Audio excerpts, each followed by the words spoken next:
कि नहीं चाहते हुए भी चिंता के ढेरों प्रसंग सामने उपस्थित बने रहते हैं। अभ्यास इतना अधिक हो गया है चिंता करने का कि कितने गहरे चिंता में भी आदमी डूब जाता है तो भी उसे एहसास नहीं हो पाता कि मैं चिंता कर रहा हूँ।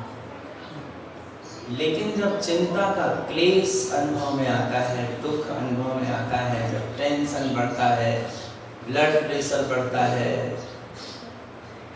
तबीयतें खराब होती हैं और तरह तरह के रोग पैदा होते हैं, तब भी होश नहीं आता कि इसका परिणाम चिंता है। अभ्यस्त हो चुका है ये मानव मन चिंताओं के विकल्प करने। किंतु जैसे मन चिंता करने के लिए अभ्यस्त है, ऐसा इसे चिंतन के लिए अभ्यस्त बनाना है।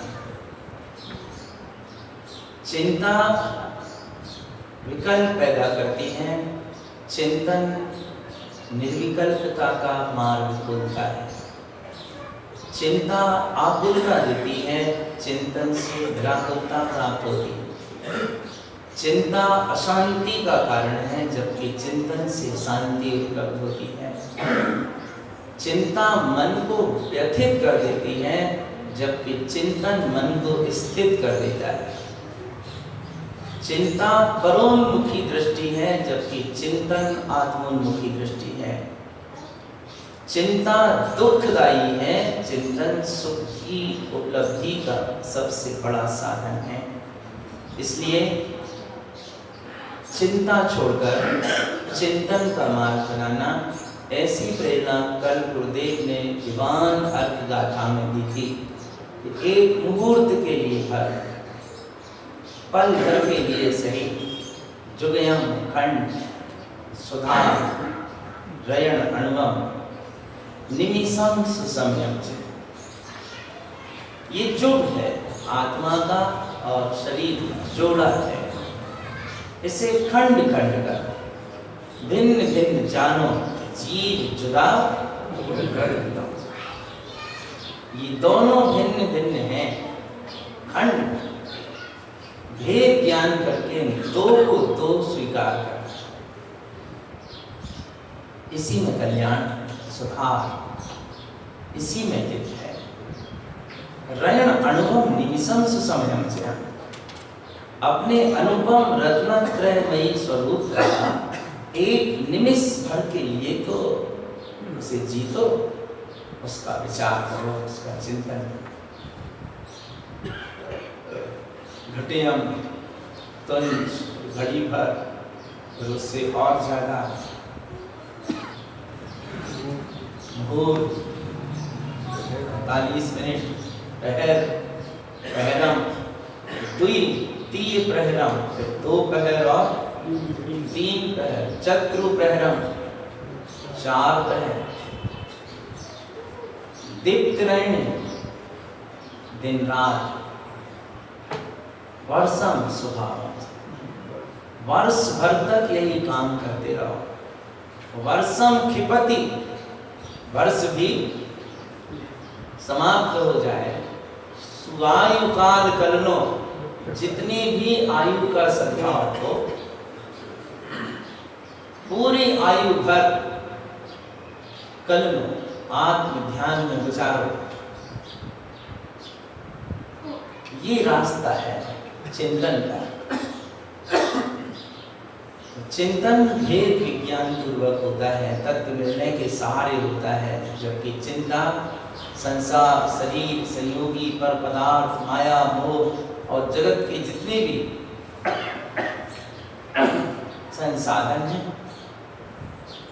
इनके प्रति जितना जितना भी जीव का आसक्ति का भाव रहता है, इनके प्रति पकड़ का परिणाम रहता है, उतना उतना ये चिंता और आकुलता बढ़ती जाती है। तो गुरुदेव ने विवान अर्घ गाथा में चिंतन की प्रेरणा दी थी कि हम जैसे भी बने समय पर अपने चिंतन को दिशा दें, अपने चिंतन को गति दें। और आज बोलना है 50 मिनट का शेर। यहाँ भी ठीक तो था, उसे गड़बड़ क्यों कर दिया? उसकी एक बार सेटिंग में मारो। आज प्रसंग है 50 नंबर के सेहरो फूला का, और आज रक्षाबंधन का पर्व भी है। हम एक फूला पढ़ेंगे सेहरो, और उसके बाद आधा जो भी अपना क्रम है उसे संपन्न करेंगे।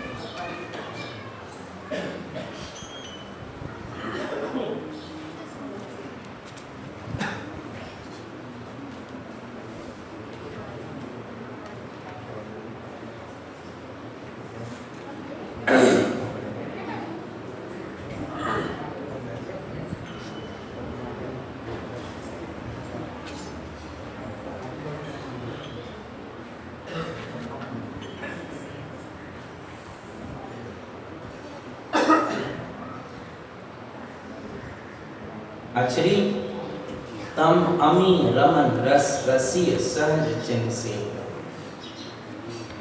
हे आत्मन, अमृत रस में रमण करो, उसी के रसिक बनो, और सहज चिन्ह स्वभाव का सेहरा बांधो। सेहरा होता है मुकुट। जब वर वधू के वरण के लिए जाता है तो उसके सिर पर सेहरा मुकुट।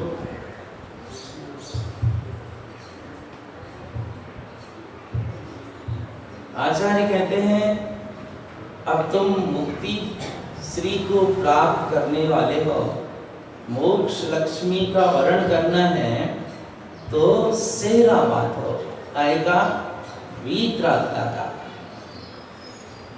वीतरागता का मुकुट बांधो और मुक्ति श्री का वरण करो, अमृत रस में रमण करो। अचरी पढ़ेंगे और पूर्णा की गाथाएं भी पढ़ेंगे। जहाँ कहीं शब्द आपको लगे एडजस्ट करेंगे।